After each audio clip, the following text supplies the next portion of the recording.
Morning guys, good morning. आजको मेरो यात्रा चाहिँ बर्दुबाई टेम्पल, किनकि भोलि लक्ष्मी पूजा धेरै क्राउड हुन्छ क्या, त्यहाँ जानै सक्दैन। अनि भाइहरूलाई केटाहरूलाई सबैलाई मेसेज गरेको, सबैलाई निन्द्रा प्यारो, सबजना सुतिरहेको छ हो। त्यही भएर म चाहिँ एक्लै लाग्दिएको, तपाईँहरूलाई सबै कुरो देखाउनेछु अहिले है। म पुगेर कस्तो छ चिजहरू। यो चाहिँ भयो तपाईँको बर्दुबाई पछाडि होइन, अल्कुस भन्छ यसलाई चाहिँ होइन। यसमा ठुलो समुद्र छ। यो चाहिँ मन्दिरको पछाडिको बाटो म हिँडिरहेको छु अहिले चाहिँ।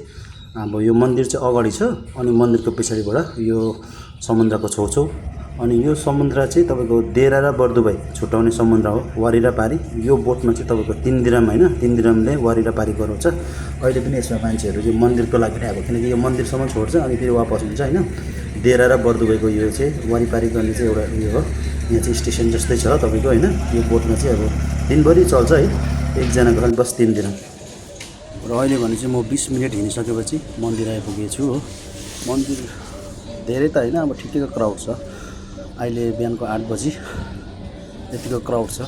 तर भोलि त अब भन्नु सक्दैन नि, यति साह्रो जाम हुन्छ यो जग्गामा। र मैले पनि प्रसाद लिएँ, लाइनमा बसिरहेको छु। तपाईँहरूलाई बिस्तारै म देखाउने छु है भित्रको दृश्य। तर भित्र चाहिँ दिन्छ कि दिँदैन क्यामेरा गर्नु थाहा छैन होइन, तर लेट्स ट्राई।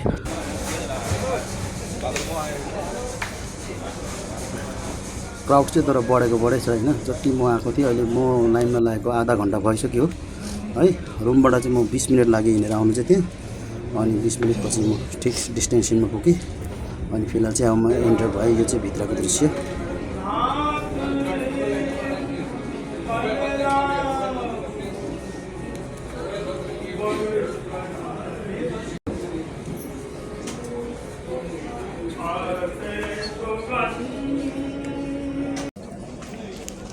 र आज मेरो पूजाको पनि सकियो। अनि यहाँ बाहिर हेर्नुहोस् कतिको क्राउड छ होइन। चप्पल राख्ने जग्गाहरूबाट नै तपाईँहरूले थाहा पाउन सक्छ मान्छेहरूको यस्तो भिडाभिड छ।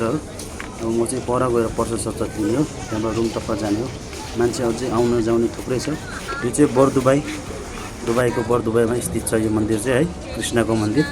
र मेरो लक्ष्मी पूजा पनि सकियो। सबैलाई ह्याप्पी दिवाली भन्दै आजको भिडियो चाहिँ म यहाँ समाप्त गर्न चाहन्छु। म चाहिँ अब यो प्रसादको लाइनमा प्रसाद थापेर है रुमतिर लाग्नु पऱ्यो म पनि है। सबैलाई happy Diwali guys, thank you for watching.